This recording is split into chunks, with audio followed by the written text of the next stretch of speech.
Greetings everyone and welcome to another Comic Book Wednesday update. Today I got some new Blu-ray movies for the collection. Oh boy, don't know why I'm talking like a weirdo. Let's check them out today on the Multimedia Chronicles.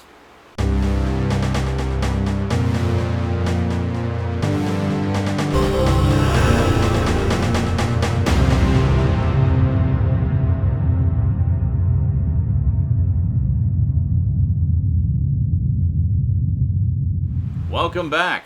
Okay, so first up, I picked up Birds of Prey and the Fabulous Emancipation of one Harley Quinn. That's quite a mouthful of a title. So essentially, Suicide Squad 0.5 or 1.5. Yeah, because I guess in terms of the continuity, this goes in between Suicide Squad and The Suicide Squad, which is the new one coming out from James Gunn.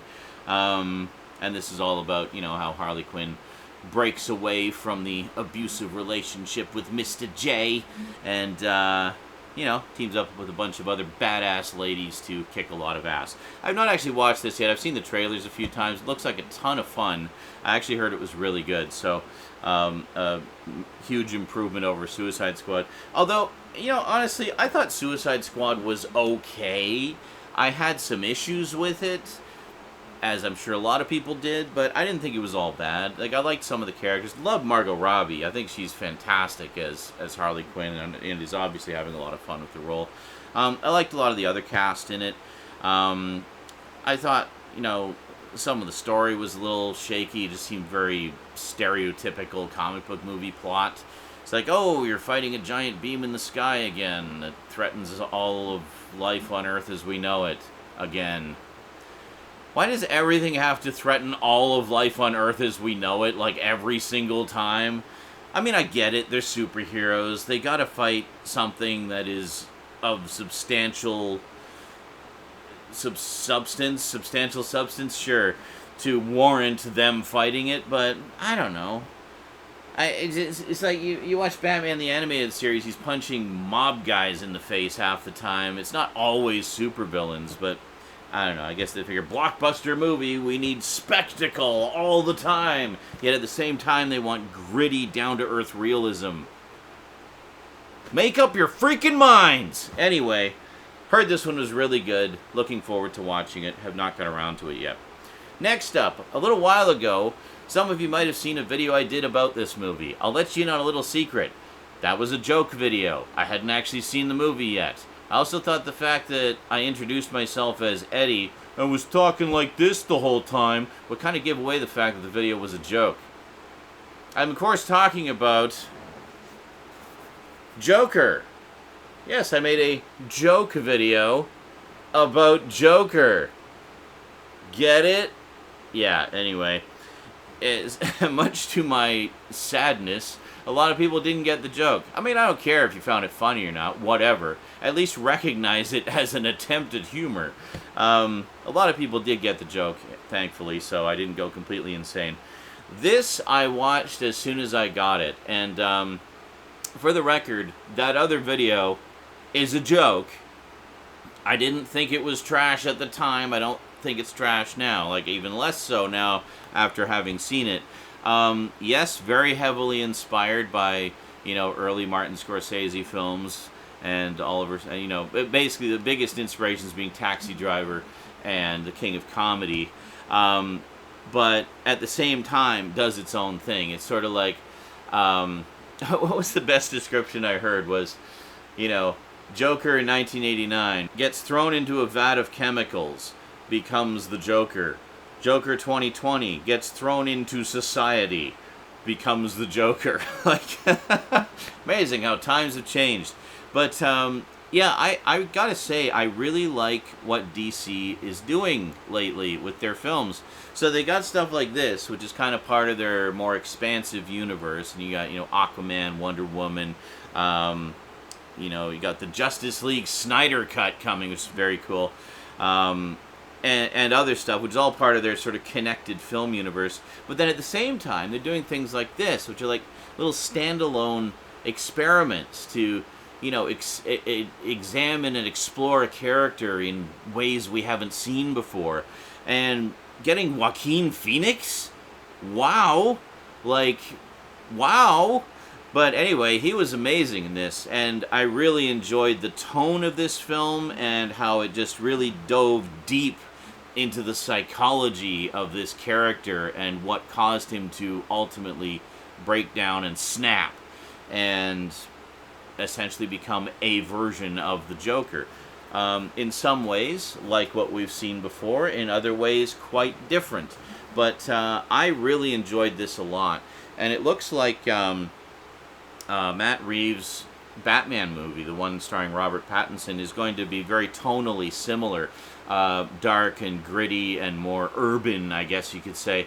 More down to earth, but not in the same way that the Nolan films were. The Nolan films were realistic, but also had their kind of fantastical elements to it.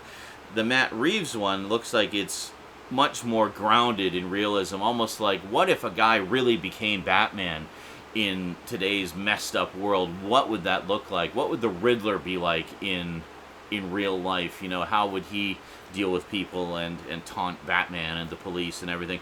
So it looks really interesting from what little we've seen so far.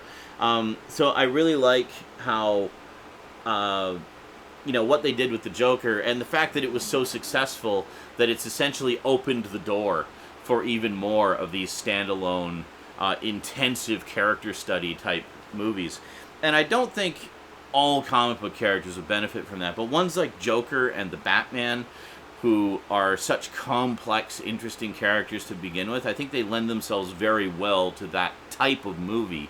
So I'm really looking forward to seeing the new Batman one. And apparently there's going to be a TV series, GCPD, which actually ties into it and is part of the same universe. So it's like DC's kind of got where they kind of stumbled out of the gate trying to do what Marvel was doing. Now it's like they kind of took a step back, and now they've got this whole new direction that they're going with their movies, having some that are connected, some that aren't, or some that have their own little mini continuities off to the side, and it's awesome. I love it. I'm glad they finally figured their shit out, and we're actually starting to get some really interesting stuff.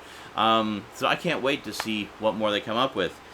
Now, having said all that, and how much I'm praising DC, they're still having a few problems, such as they had their DC Universe streaming service, which they had all these grand plans for, and already this slew of original programming that was going to come out on it, some of which has survived and moved over to HBO Max and some of the other services. Others did not, sadly, such as Swamp Thing, the complete series. As you know, I'm a massive Swamp Thing fan. Love the comics, love the old movies, love the old TV series. Just give me all that Swamp Thing. I love the character, love the universe that it's in, and everything. So, when I heard there was a new live-action series in the works, I mean, I jumped on it. I don't have DC Universe here in Canada. Well, I guess kind of nobody has DC Universe now. Is that even a thing anymore? Did they just put a bullet in its head behind the barn and put it out of its misery? Like, I don't even know what's happening. I think everything's just moved over to other streaming services now, and it's basically dead in the water. But, so this was one of their flagship premiere original series, Swamp Thing. And it was originally going to be 13 episodes. They cut it down to 10 when they were in the middle of production, but I guess gave them sufficient notice they were able to kind of quickly tie up the story in 10 episodes instead of 13.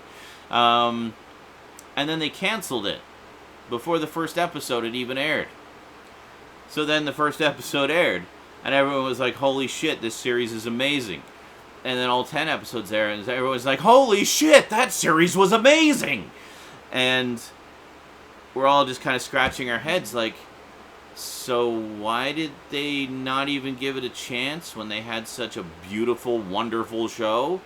Yeah, I gotta say, as a fan of the comics, this was such a treat, because it has elements from the entire, just these 10 episodes alone, it has elements from the entire early history of Swamp Thing, basically taking us right up to the beginning of some of the concepts that Alan Moore introduced.